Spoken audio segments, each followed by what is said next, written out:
আল্লাহ রাব্বুল আলামিন কোরআনে কারীমের মধ্যে বলছেন, ইয়ালামু খাইনাতাল আ'য়ুনি ওয়া মা তুখফিস সুদূর। তোমার কথাগুলি রেকর্ড হয়, তোমার কাজগুলি রেকর্ড হয়, এমনকি তোমার মনের ভিতরে যে কল্পনা হয় সেগুলো রেকর্ড হয়। আর চোখে কি লুকোচুরি খেলে আল্লাহ তাও জানতে পারে। সানগ্লাস পরে চোখের ফাঁক দিয়া কারে দেখো, কেউ টের পায় না। টের পায় কে? জোরে বলেন আল্লাহ পাক। মহান আল্লাহ রাব্বুল আলামিন বলেন, কোন গুনার কাজ করে, কোন সামান্যতম গুনার কাজ করেও এড়াতে পারবে না, এবং সামান্যতম ভালো কাজ করলেও তার থেকে পুরস্কার থেকে মাহরুম হবে না। আল্লাহ পাক বলেন, ওয়া ইন কানা মিসকালা হাববাতিন মিন খারদালিন আতাইনা বিহা ওয়া কাফা বিনা হাসিবিন। একটি সরিষা পরিমাণ আমলকেও আল্লাহ পাক কিয়ামতে হাজির করবেন। হিসাব নেওয়ার জন্য আল্লাহ পাক বলেন, আমি যথেষ্ট। সুবহানাল্লাহ। হিসাব নেওয়ার জন্য আল্লাহ পাক যথেষ্ট। হযরত ওমর রাদিয়াল্লাহু তাআলা আনহু আমিরুল মুমিনিন, খলিফাতুল মুসলিমিন হযরত ওমর ইবনুল খাত্তাব বলেন রাদিয়াল্লাহু তাআলা আনহু, সুবহানাল্লাহ। কোথা থেকে আল্লাহ কোথায় নিয়ে গেছেন? নবীকে হত্যা করতে আসছিলেন, আর আল্লাহ তারে কোথায় নিয়ে গেছেন? সুবহানাল্লাহ। নবীজি বলেছেন, লা নবিয়্যা বা'দি ওয়ালা রাসূলা, আমার পরে নবী হবে না, রাসূল হবে না। যদি কেউ নবী বা রাসূল হইতো, কে হইতো? ওমরে আল্লাহ নবী বানাই দিতেন। সুবহানাল্লাহ। সেই ওমরের কতটুকু জানি আমরা? অনেক কিছুই জানি না। খালি ইসলাম কবুল করছিল কেমনে, এই ঘটনা ছাড়া অনেক আলেমরাও জানেন না, ইল্লা মাশাআল্লাহ। যারা পড়াশোনা করেন তারা জানেন। ইখওয়ানুল মুসলিমিনের, ইখওয়ানুল মুসলিমুন এর ওস্তাদ, এর মুর্শিদ ওমর তিলমিসানি রাহমাতুল্লাহ আলাইহি, তিনি হযরত ওমরের এক জীবনী লিখেছেন। জীবনীর নাম হলো শহীদ মেহরাব ওমর ইবনুল খাত্তাব। কি বলেন, দারুণ নাম না? খুব সুন্দর নাম, শহীদ মেহরাব ওমর ইবনুল খাত্তাব রাদিয়াল্লাহু তাআলা আনহু। মেহরাবের মধ্যে তিনি শহীদ হয়েছিলেন। এটি আরবি বই, আরবি থেকে উর্দু হয়েছে। এটি বাংলায় ছিল না, আল্লাহর মেহেরবানি এটা বাংলাও হয়ে গেছে, আলহামদুলিল্লাহ বলেন। শহীদ মেহরাব ওমর ইবনুল খাত্তাব, আল কোরআন একাডেমি, লন্ডন। হযরত ওমর রাদিয়াল্লাহু তাআলা আনহুর এই বহুল বিশাল জীবনী গ্রন্থ বের করে বাংলা ভাষীদেরকে কৃতজ্ঞতা পাশে আবদ্ধ করেছে, আলহামদুলিল্লাহ বলেন। আপনারা কিনবেন, এখানে লাইব্রেরির সমূহতে এসে গেছে, কিনবেন, হযরত ওমর সম্পর্কে জানবেন। হযরত ওমর রাদিয়াল্লাহু তাআলা আনহু অন্ধকার রাত্রে একদিকে যাচ্ছিলেন, পেছনে কিছু লোক ছিল। হঠাৎ করে তিনি প্রশ্ন করলেন, আচ্ছা তোমাদের মধ্যে কেউ কি বলতে পারো কোরআনে কারীমের মধ্যে সব থেকে হতাশাব্যঞ্জক আয়াত কোনটি? অন্ধকারের ভেতরে একজনে জবাব দিলেন, ফামান ইয়া'মাল মিসকালা যাররাতিন খায়রান ইয়ারাহ ওয়া মান ইয়া'মাল মিসকালা যাররাতিন শাররান ইয়ারাহ। এর অর্থ হলো, যদি কেউ যারা পরিমাণ, সরিষা পরিমাণ ভালো কাজ করে কিয়ামতে সেটা দেখতে পাবে, আর যদি সামান্য সরিষা পরিমাণ গুনার কাজও করে, খারাপ কাজ করে, সেটা দেখতে পাবে। এই আয়াতটি যখন নাজিল হয়, সূরা যখন নাজিল হয়, হযরত আবু সাঈদ খুদরি রাদিয়াল্লাহু তাআলা আনহু তিনি রাসূলুল্লাহকে প্রশ্ন করলেন, ইয়া রাসূলুল্লাহ, আল্লাহ যে আয়াত নাজিল করলেন, কিয়ামতের দিন আমি কি আমার এমনকি ছোট্ট পাপও কি দেখতে পাবো? আল্লাহর নবী বললেন, আল্লাহ বলেছেন অবশ্যই দেখতে পাবা। হযরত আবু সাঈদ খুদরি রাদিয়াল্লাহু তাআলা আনহু চিৎকার করে কেঁদে উঠলেন, বললেন, তাহলে তো আমি মরেই যাব। আমার ছোট্ট পাপটাও যদি আমি দেখি কিয়ামতে, আমি তো মরে যাব।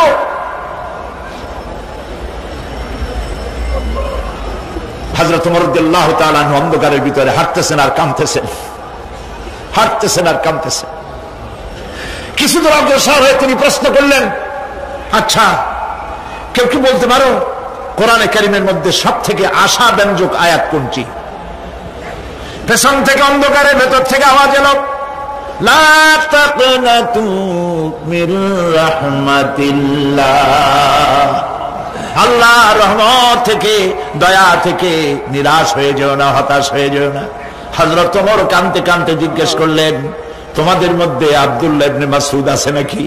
হযরত আব্দুল্লাহ ইবনে মাসউদ বললেন, আমি তো বললাম, আমি তো বললাম। সুবহানাল্লাহ। রাইসুল মুফাসসিরিন হযরত আব্দুল্লাহ ইবনে মাসউদ রাদিয়াল্লাহু তাআলা আনহু, তার পা খুব ছোট ছিল।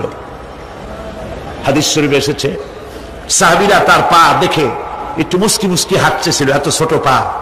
নবী করিম সাল্লাল্লাহু আলাইহি ওয়াসাল্লাম বললেন, আব্দুল্লাহ ইবনে মাসউদের পা ছোট দেখে হেসো না, কিয়ামতের দিন আব্দুল্লাহ ইবনে মাসউদের ছোট্ট পাটা উহুদ পাহাড়ের চাইতে ওজন বেশি হয়ে যাবে। সুবহানাল্লাহ, সুবহানাল্লাহ। প্রিয় ভাই সব, এই হচ্ছে নবী করিম সাল্লাল্লাহু আলাইহি ওয়াসাল্লাম। তিনি মানুষের সামনে এসব কথাগুলি পরিষ্কার করে বলে দিয়েছেন। সেদিন কোন উপায় থাকবে না, সেই কিয়ামতের মাঠ। واتقوا يوما لا تجزي نفس عن نفس شيئا ولا يقبل منها شفاعة ولا يؤخذ منها عدل ولا هم ينصرون। সেদিন কেউ কারো সাহায্যে এগিয়ে আসবে না। প্রিয় ভাই সব, অসহায়, এর ইংরেজি হচ্ছে হেল্পলেস। সেদিন গত শুক্রবার এক পুলিশ সমাবেশে আমার জুমার খুতবা ছিল, কয়েক হাজার পুলিশ ছিল সেখানে। আমি আলোচনার মধ্যে এই আলোচনাটা সেখানে আসলো। বললাম, এই পৃথিবীতে আক্ষরিক অর্থে কোনো মানুষ হেল্পলেস হয় না, অসহায় হয় না। কেউ না কেউ সহায় হয়েই যায়, হয় স্বামী, না হয় পিতা, না হয় ছেলে, না হয় মেয়ে, না হয় আত্মীয়, না হয় সরকার।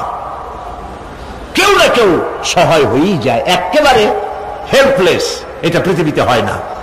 অসহায় কারে বলে? কিয়ামতের মাঠে মানুষ তা টের পাবে। আল্লাহ তাআলা কিয়ামতের দিন তুমি আমাদেরকে অসহায় করে দিও না। কিয়ামতের দিন তুমি আমাদের জন্য সহায় হয়ে যেও। আল্লাহ পাক বলছেন, সেদিনটি ভয় করো যেদিন কেউ কারো সাহায্যে এগিয়ে আসবে না, কারো পক্ষে কোনো সুপারিশ গ্রহণ করা হবে না, কারো কাছ থেকে কোনো বিনিময় গ্রহণ করা হবে না, কাউকে কোনো সাহায্য করা হবে না। ইন্না লিল্লাহি ওয়া ইন্না ইলাইহি রাজিউন। আল্লাহ রাব্বুল আলামিন বলেন, لن تنفعكم أرحامكم ولا أولادكم يوم القيامة। কিয়ামতের দিন তোমাদের আত্মীয় স্বজন, তোমাদের সন্তান সন্ততি তোমাদের জন্য কিছু মাত্র কাজে লাগবে না। يوم يفر المرء من أخيه وأمه وأبيه وصاحبته وبنيه। সেদিন মানুষ তার ভাই, মা বাপ, স্ত্রী ও সন্তান থেকে পলায়ন করবে।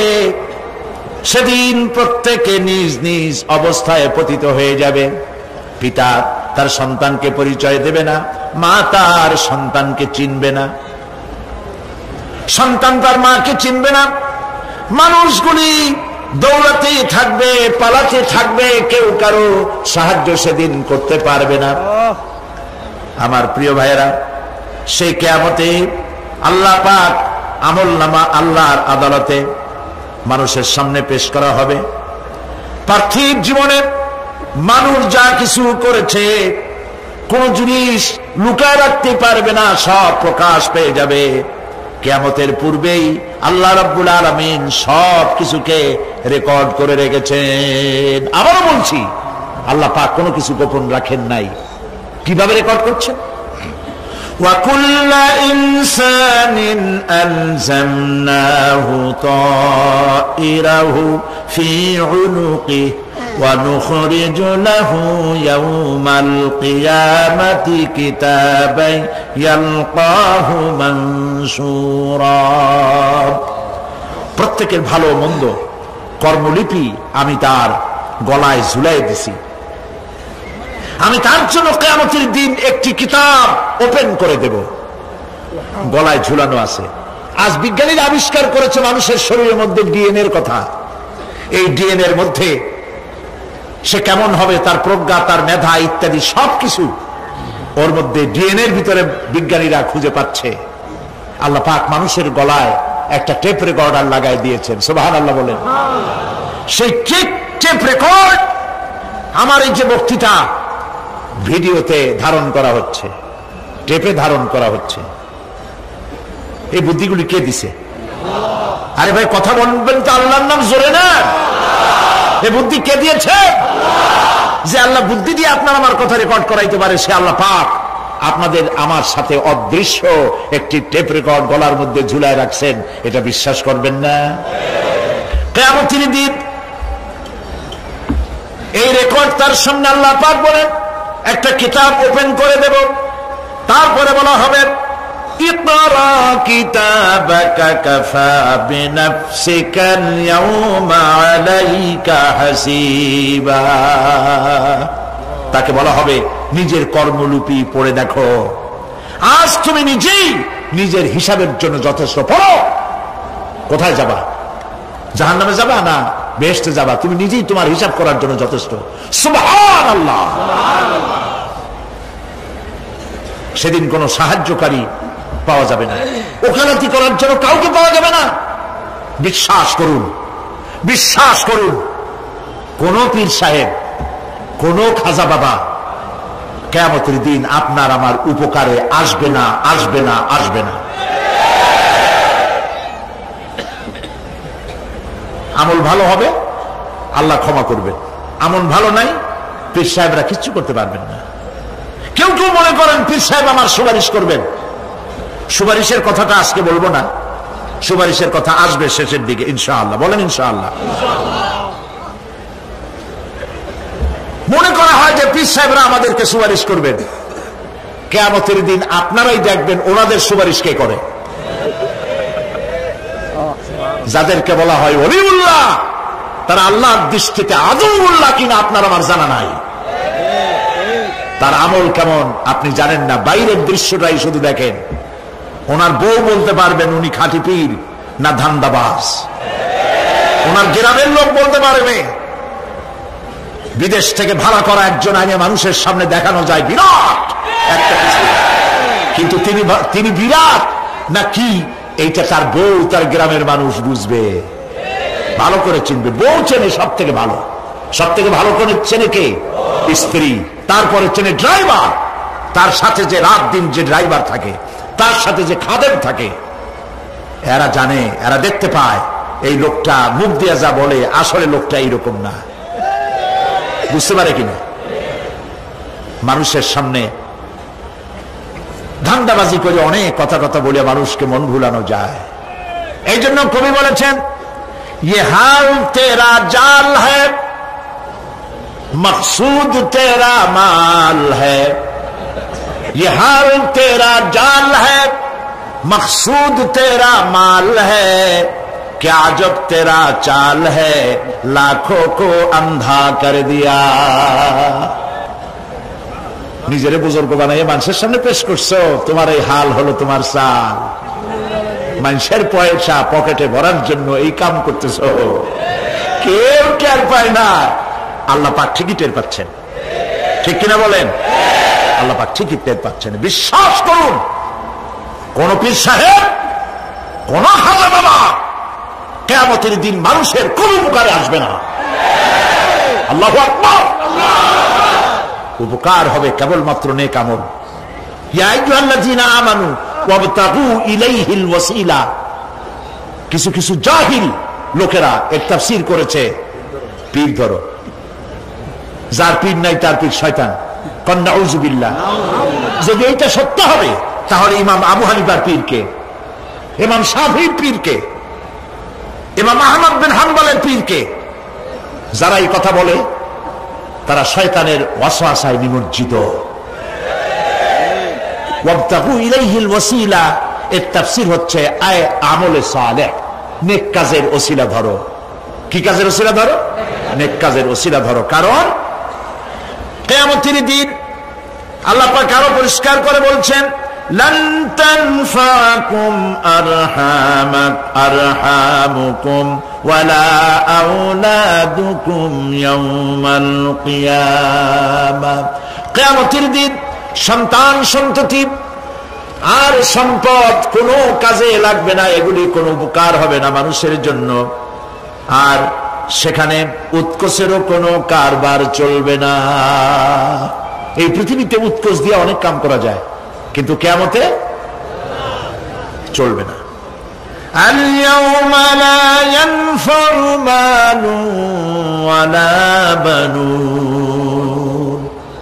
সুবহানাল্লাহ, সুবহানাল্লাহ।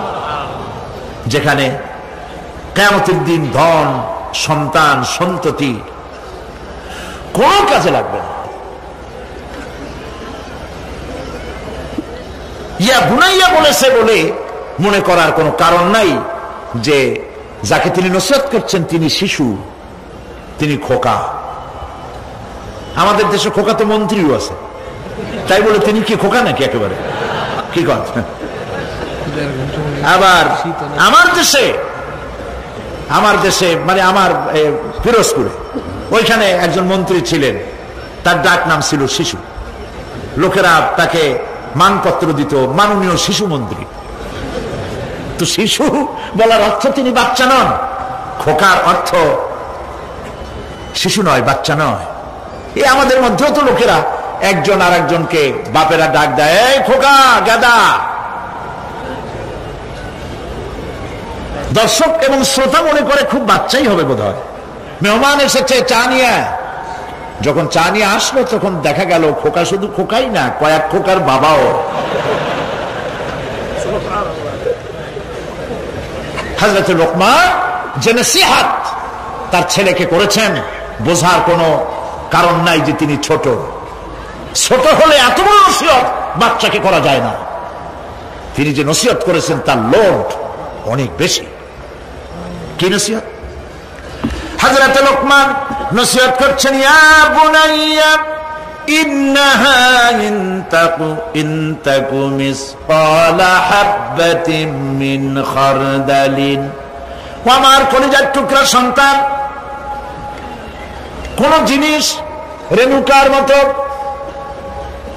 সরিষার দানার চাইতেও অনেক ছোট, ছোটর চাইতেও ছোট, পরমাণুর মতো ছোট্ট একটি জিনিস যদি ফাতাকুন ফি সাখরাতিন, যদি তা কোন প্রস্তর খণ্ডের মধ্যে যদি আত্মগোপন করে থাকে, কোন মরুভূমির মধ্যে যদি হারিয়ে যায়, আও ফিস সামাওয়াতি, অথবা অন্তরিক্ষে কোন গ্রহ অভ্যন্তরে যদি লুকিয়ে যায়, অথবা সেটা যদি আও ফিল আরদি, অথবা জমিনের কোন পরতে যদি লুক্কায়িত থাকে, ইয়াতি বিহাল্লাহ, আল্লাহ রাব্বুল আলামিন একটি সরিষার 1000 ভাগের 1 ভাগ, একটি কণাও যদি হারায় যায় অন্তরিক্ষে, মহাশূন্যে, সমুদ্রের তলদেশে, মাটির কোন পরতে, আল্লাহ পাক অবশ্যই কিয়ামতে তা উপস্থিত করবেন। আল্লাহু আকবার। ইন্নাল্লাহা লতীফুন খাবীর, তিনি সূক্ষ্মদর্শী। সুবহানাল্লাহ।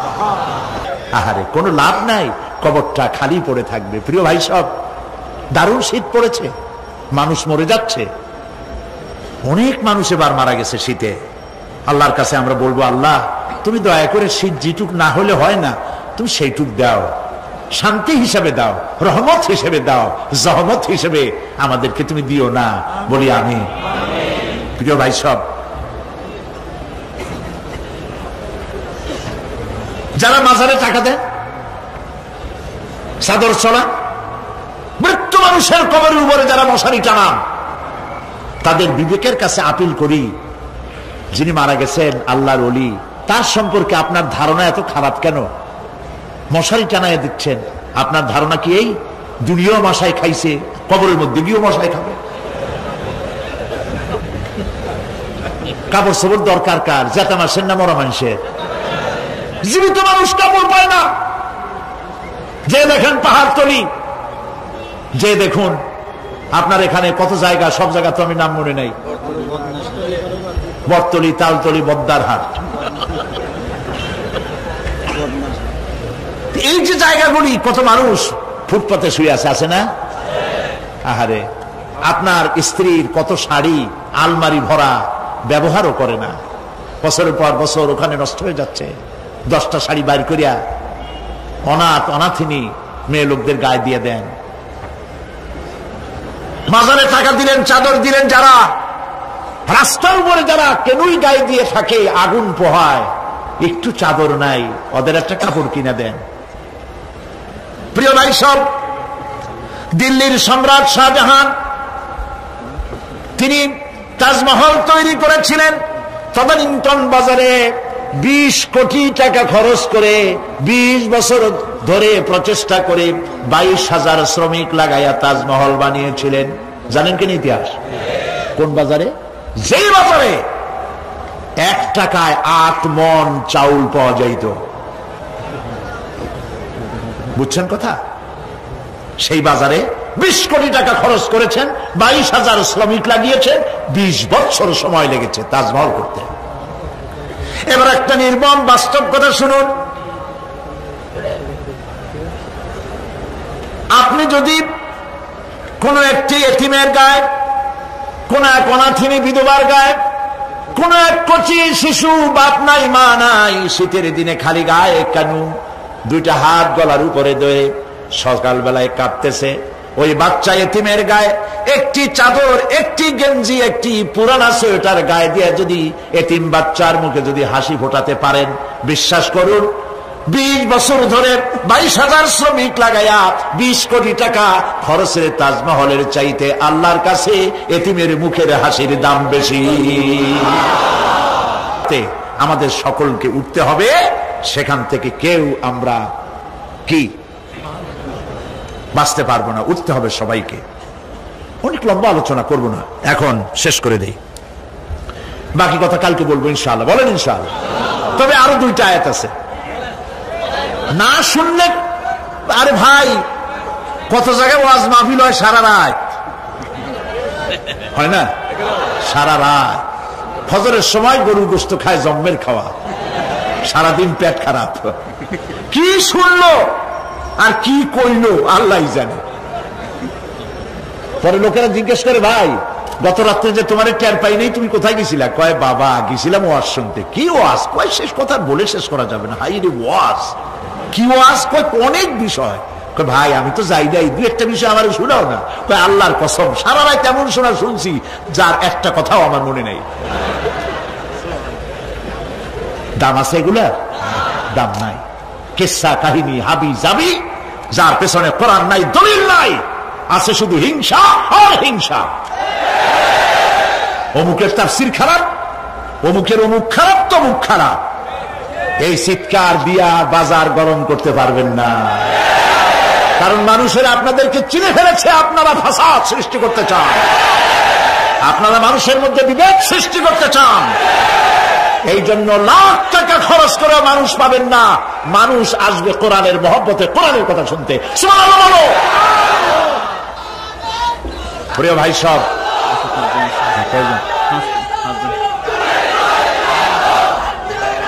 প্রিয় ভাই সব, প্রিয় ভাই সব, কাজী এর কারা বলে কি সাহস, কয় যে কোরআন শরীফ তাফসীর পড়ায় গেল।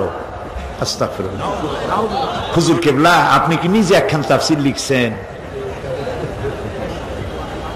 কোরআনের তাফসীর, কয় যে তাফসীর পড়াই দেওয়া যায়, বেদ পুরাণ পড়ানো হতো। তাহলে আপনি অন্য ধর্মের কিতাবও পড়াইতে চান, যা আল্লাহ নিষেধ করেছেন?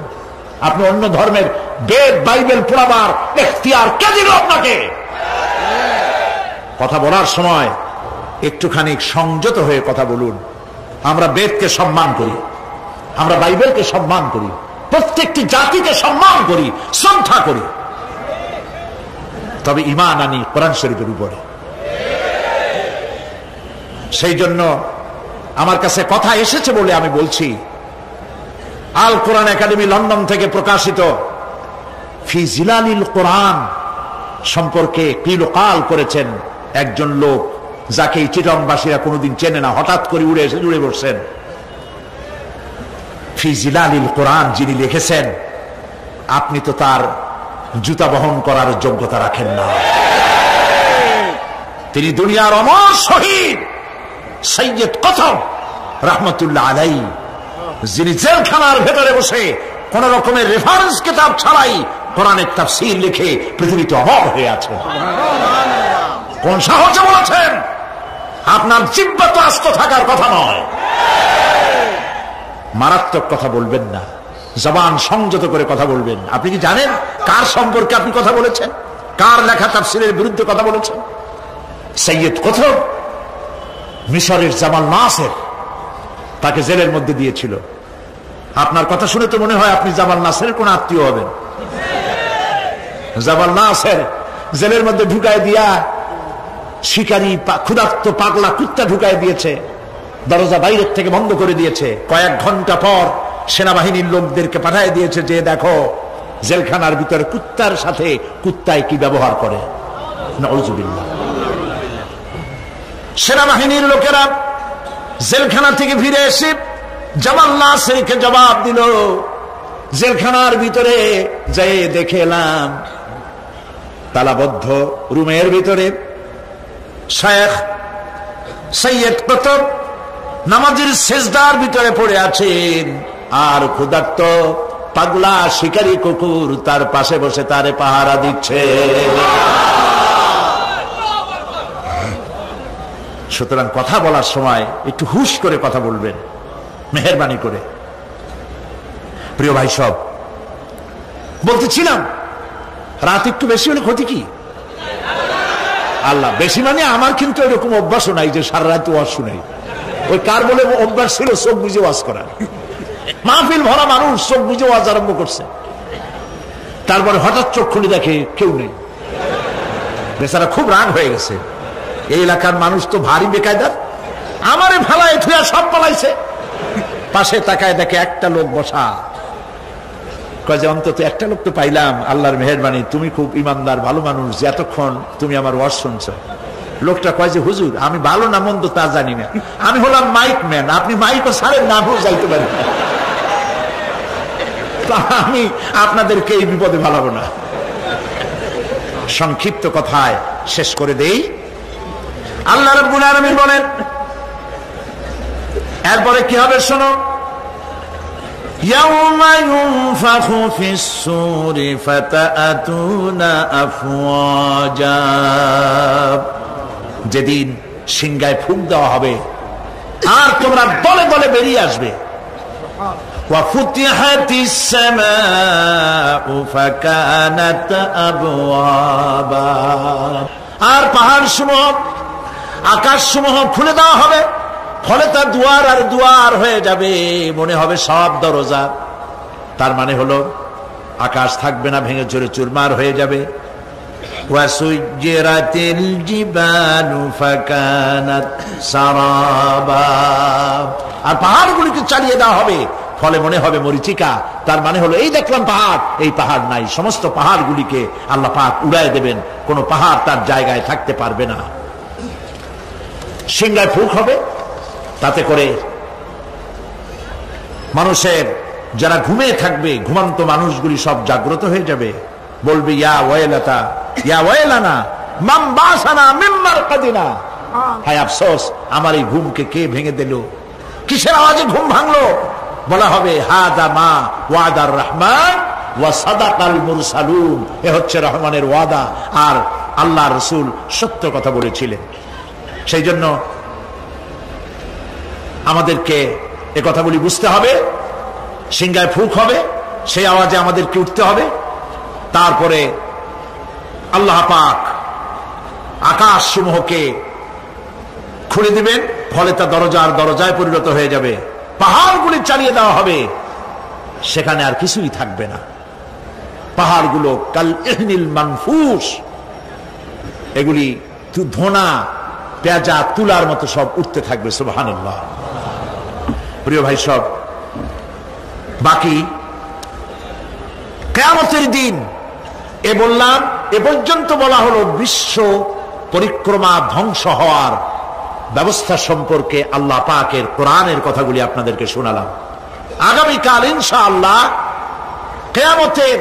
যখন কিয়ামতের ময়দান হবে, সেইখানে হাসরবাসীদের অবস্থা কি হবে, পরিণতি কি হবে, সেই বিষয়ে আলোচনা হবে ইনশাআল্লাহ। আজকের মতো শেষ। মুনাজাতের জন্য বসুন। আজ 5 জন অমুসলিম ইসলাম কবুল করার জন্য মাহফিলে হাজির হয়ে গেছে। কাছে আসুন। লা ইলাহা ইল্লাল্লাহু মুহাম্মাদুর রাসূলুল্লাহ। আল্লাহ ছাড়া কোন ইলাহ নাই, মাবুদ নাই।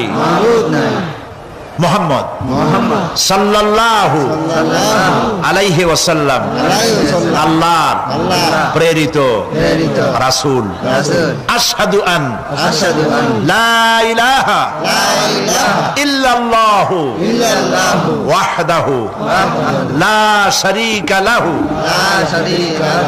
ওয়া আশহাদু আন্না মুহাম্মাদান আবদুহু ওয়া রাসূলুহু। আমি সাক্ষ্য দিচ্ছি আল্লাহ ছাড়া কোন ইলাহ নাই, মাবুদ নাই, উপাস্য নাই। তিনি এক, তিনি একক, তার কোন অংশীদার নাই। আমি আরো সাক্ষ্য দিচ্ছি মুহাম্মদ সাল্লাল্লাহু আলাইহি ওয়াসাল্লাম আল্লাহর বান্দা এবং তার প্রেরিত রাসূল। আসসালামু আলাইকুম।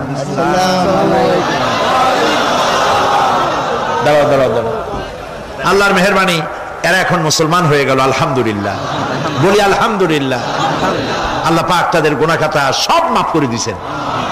এই মুহূর্ত পর্যন্ত জীবনে যা করছে সব মাফ, সুবহানাল্লাহ। আমি এই বিশাল মাহফিলের পক্ষ থেকে তাদের জন্য দোয়া করি, আল্লাহ যেন খাঁটি মুসলমান বানায় দেন। আমাদের ঘরের মুসলমানগুলি সর্বনাশ হয়ে যাচ্ছে, সেখানে এরাও ইসলামে এসে যেন আল্লাহ পাক তাদের ভাগ্যকে তাওহীদ দিয়া চমকায় দেন। তারা যেন নামাজি হয়, তারা যেন দিনদার হয়, তারা যেন নিজেরা রুজি করে নিজ পায়ে দাঁড়াতে পারে। আসমান এবং জমিনের বালা মুসিবত থেকে আল্লাহ হেফাজত করেন। সবাই বলেন আমিন। আমি এই বিশাল লক্ষ লক্ষ জনতার এই বিশাল মাহফিলের পক্ষ থেকে, আপনাদের সকলের পক্ষ থেকে ইসলাম গ্রহণ করার কারণে আমি তাদেরকে আলিঙ্গন করছি।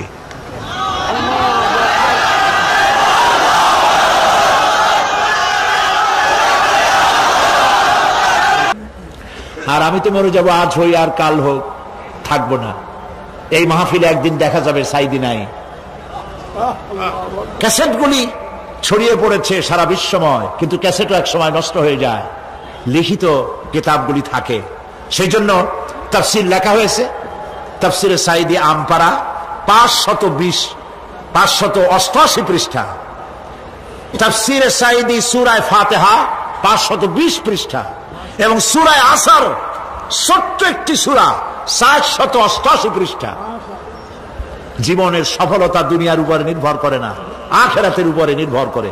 যারা এগুলি সেবেছে, আমি চাবি নাই, যারা সেবেছে গ্লোবাল নেটওয়ার্ক, ওরা সেবেছে, আমি তাদেরকে বলেছি সামান্য প্রফিটে ছেড়ে দিবে। তারা খুব সামান্য প্রফিট নিয়ে এই বিশাল গ্রন্থ প্রতি খণ্ড 200 টাকা করে তারা হাদিয়া রেখেছে। নিজেরা কিনুন, অন্যকে পড়তে দিন। কোরআনের চাইতে শ্রেষ্ঠ কিতাব, হেদায়েতের কিতাব পৃথিবীতে আর নাই। আল্লাহ পাক আপনাদেরকে ইসলামী দ্বীনি বইপত্র খরিদ করার তৌফিক দান করুন, এবং যাওয়ার সময় সমাজ কল্যাণ পরিষদের হাতে টাকা তুলে দিয়ে যাবেন। একটা মাহফিল শুধু তারা করে না, এই সমাজ কল্যাণ পরিষদের একটি মাত্র স্কুল ছিল, শাহ ওলিউল্লাহ ইনস্টিটিউট, তাই না? শাহ ওলিউল্লাহ ইনস্টিটিউট ছিল, আমিও সেটার গোড়ায় ছিলাম। সেই থেকে শুরু করে আজ সমাজ কল্যাণ পরিষদের হাতে ইসলামিক ইন্টারন্যাশনাল ইউনিভার্সিটি আজ তাদের হাতের মুঠোয়। সুবহানাল্লাহ, আলহামদুলিল্লাহ। তো আসতে কইলেন, তাদের হসপিটাল আছে, তাদের ক্লিনিক আছে, তাদের মাদ্রাসা আছে, তাদের মসজিদ আছে। আজকে তাদের হোটেল উদ্বোধন করে দিয়ে আসলাম, আল ফালা হোটেল অ্যান্ড রেস্টুরেন্ট। আপনারা যে পয়সাগুলি তাদের দেন, এই পয়সা দিয়ে তারা গরিব দুঃখী মানুষের কাজে, ইসলামের সেবায় অকাতরে দান করে, বিশ্বাস করে চোখ বুজে দিতে পারেন। কারণ চট্টগ্রামের কতব হযরত মাওলানা শাইখুল হাদিস মাওলানা শামসুদ্দিন সাহেব, তিনি এই সমাজ কল্যাণ পরিষদের নেতৃত্ব দিচ্ছেন। প্রত্যেকটি পয়সার হিসাব আল্লাহর কাছে দিতে তারা প্রস্তুত। আয়োজন করেছে সমাজ কল্যাণ পরিষদ। ওয়াল্লাহু গানিয়্যুন ওয়া আনতুমুল ফুকারা। আল্লাহ তুমি বলেছো রব্বুল আলামিন তোমার বান্দাদের হাত এবং তাদের দিল খুলে দাও, সমাজ কল্যাণ যেন কোন বিভাগের কাছে ঋণগ্রস্ত না থাকে। হায় আল্লাহ তাআলা, চট্টগ্রামের তোমার ধনী ব্যক্তি গরিব ব্যক্তি যেই আছে না কেন, সকলের দিল আর মনের ভিতরে তাফসীরের মাহফিলের মহব্বত পয়দা করে দাও রব্বুল আলামিন। আমাদের যার যে রোগ আছে, ব্যাধি আছে, অসুখ আছে, তুমি মাফ করে দাও আল্লাহ তাআলা। এই মাহফিলের জন্য যারা পরিশ্রম করতেছেন তাদের তুমি কবুল করো আল্লাহ তাআলা। শীতে তোমার বান্দা বান্দীদের কষ্ট হচ্ছে আল্লাহ তাআলা, তুমি রহমান, তুমি রহিম, আর তোমার বান্দাদের কষ্ট হচ্ছে। মাবুদ, তুমি দয়া করে মেহেরবানি করে আমাদের দেশে, ইউরোপ আমেরিকায় শীত দিলে সেখানে সব ধনী, তাদের অনেক শীত বস্ত্র আছে, আমার দেশের গরিব মানুষ কিচ্ছু নাই বাবু। শীতের চোটে অনেকগুলি মানুষ মারাই গেছে মাবুদ। যেটুকুন না দিলে নয়, দেওয়া উচিত। তুমি সব ভালো জানো, সেটুকুন দাও। যেটা আমাদের জন্য বোঝা হয়, কষ্ট হয়, সেটা তুমি দিও না মাবুদ। তুমি রহমান, তুমি রহিম, তুমি গফুর, তুমি